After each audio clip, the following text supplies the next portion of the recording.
नमस्कार, आप देख रहे हैं जीबीसी अपडेट। मैं हूं आपके साथ रीना सोहता। चलिए रुक करते हैं हिमाचल की खास बड़ी खबरों पर। सबसे पहले हेडलाइंस। पीएम मोदी के लिए हर बूथ पर बढ़त बनाएगी भाजपा, जयराम ठाकुर। लोकसभा चुनाव में 80% वोटिंग का टारगेट। कंगना ने सुलगाई सियासी चिंगारी, जयराम के रूठे साथी मनाए। कांग्रेस के बैंक खाते सीज करने के विरोध में सड़कों पर उतरे कार्यकर्ता, निकाला कैंडल मार्च। कालका शिमला नेशनल हाईवे पर कल से सफर महंगा, व्यवसायिक वाहनों का टोल शुल्क बढ़ा। कंगना रनौत पर पीडब्ल्यूडी मंत्री विक्रमादित्य सिंह का हमला। राष्ट्रपति ने घर जाकर अडवाणी को भारत रत्न से किया सम्मानित, पीएम मोदी भी रहे मौजूद। जब आटा बनाने के लिए पानी से चलने वाली चक्कियां हर गांव में आम थीं। मौसम ने फिर से ली करवट, धौलाधार में बर्फबारी। अब खबरें विस्तार से। नेता प्रतिपक्ष जयराम ठाकुर ने कहा है कि देश के लोग सिर्फ प्रधानमंत्री श्री नरेंद्र मोदी पर ही भरोसा करते हैं, इसलिए इस बार के लोकसभा चुनाव में उन्हें भारी बहुमत से तीसरी बार प्रधानमंत्री बनाने जा रहे हैं। प्रधानमंत्री मोदी तीसरी बार भारत के प्रधानमंत्री बनने के बाद भारत की 3 आर्थिक महाशक्तियों में से एक होगा। इस लोकसभा चुनाव में हर बूथ पर भाजपा बढ़त बनाएगी। जब प्रधानमंत्री ने देश की कमान संभाली थी तो भारत की अर्थव्यवस्था दुनिया की 10वीं बड़ी अर्थव्यवस्था थी। मात्र 10 सालों में वे प्रधानमंत्री के कुशल नेतृत्व में भारत 5वीं सबसे बड़ी अर्थव्यवस्था बन गया है। तहसील बिलासपुर में विजय शर्मा ने मतदाताओं से राजनीतिक दलों द्वारा किसी भी प्रकार का प्रलोभन दिए जाने या फिर गिफ्ट व अन्य लालच से बेपरवाह होकर वोट डालने की अपील की है। लोकसभा चुनाव में वोटिंग परसेंटेज 80% तक पहुंचाने का लक्ष्य भी तय किया है। 18 साल आयु पूरी कर चुके सभी युवाओं के वोट बनवाकर उन्हें वोट डालने के प्रति प्रेरित और प्रोत्साहित किया जा रहा है।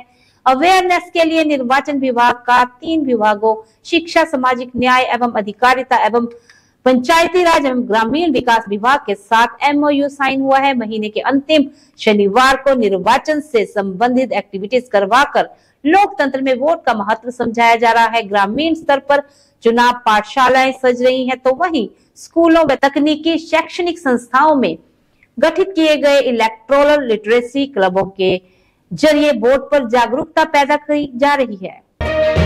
मंडी सीट से भाजपा प्रत्याशी फिल्म अभिनेत्री कंगना रनौत ने अपने चुनाव प्रचार अभियान का श्री गणेश करते हुए सियासी चिंगारी सुलगा दी है। एक दिन के चुनाव प्रचार और स्वागत समारोह में ही कंगना रनौत ने अपने इरादे स्पष्ट करते हुए अपने तेवर भी दिखा दिए हैं। वहीं दूसरी तरफ पूर्व मुख्यमंत्री जयराम ठाकुर ने मंडी सीट पर कंगना की सियासी पिच को मजबूत बनाने के लिए रूठे साथियों को मनाने का सिलसिला शुरू कर दिया है। पूर्व मुख्यमंत्री जयराम ठाकुर ने शनिवार को भाजपा से नाराज चल रहे पुराने साथियों के साथ मंडी में मुलाकात की और उनकी पार्टी से चल रही नाराजगी को दूर करने का प्रयास किया। पूर्व मुख्यमंत्री ने नगवाई में ब्रिगेडियर खुशहाल ठाकुर से मिलने उनके घर पहुंचे और उनसे काफी देर तक बातचीत भी की।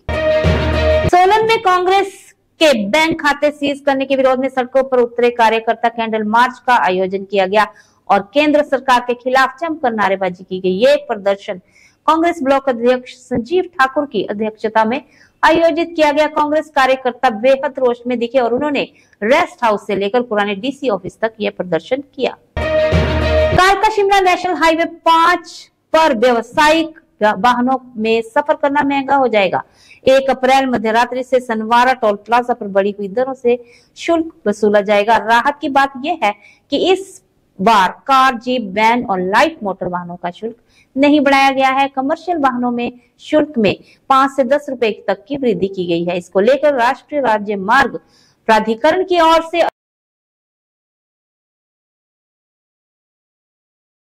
अधिसूचना जारी कर दी गई है। 1 अप्रैल मध्यरात्रि से नए शुल्क की दरें लागू हो जाएंगी।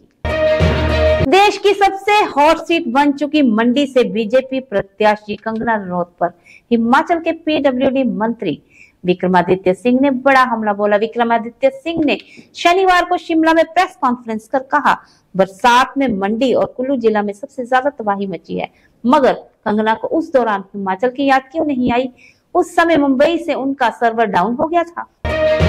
नई दिल्ली, भारतीय जनता पार्टी के वरिष्ठ नेता और पूर्व डिप्टी पीएम लाल कृष्ण आडवाणी को आज भारत रत्न से सम्मानित किया गया। राष्ट्रपति द्रौपदी मुर्मू ने आडवाणी जी को घर जाकर उन्हें इस सम्मान से सम्मानित किया। इस दौरान उनके साथ प्रधानमंत्री श्री नरेंद्र मोदी, उपराष्ट्रपति जगदीप धनखड़ सहित अन्य गणमान्य लोग उपस्थित रहे। शनिवार को राष्ट्रपति भवन में हुए कार्यक्रम में लाल कृष्ण आडवाणी खराब स्वास्थ्य के चलते शरीक नहीं हो पाए थे, जिसके बाद उन्होंने उनके दिल्ली वाले आवास में जाकर ये सम्मान से नवाजा। हिमाचल में घराट संस्कृति अंतिम सांसें गिन रही है। आटा पीसने के सैकड़ों घराट मतलब पंचक्की उजड़ चुके हैं। जो बचे हैं वे अधिकतर समय तालाबंद रहते हैं। घराटों के उजड़ने का सबसे बड़ा कारण आधुनिकता की दौड़, बेतहाशा बिजली परियोजनाएं और सेब फसल की ओर बढ़ती रुचि भी है। घराटों में पीसा आटा भले ही पौष्टिक हो, लेकिन खड्डों नालों में जाने के बजाय नजदीक के घर बिजली से चलने वाली चक्की में आटा पीसते हैं। दूसरा, नदी नालों में बेतहाशा बिजली परियोजनाएं लगने से इतना पानी ही नहीं बचा है कि घराट निरंतर चल सके। अपर हिमाचल में सेब भी घराटों को उजाड़ने का एक कारण बन रहा दिख रहा है।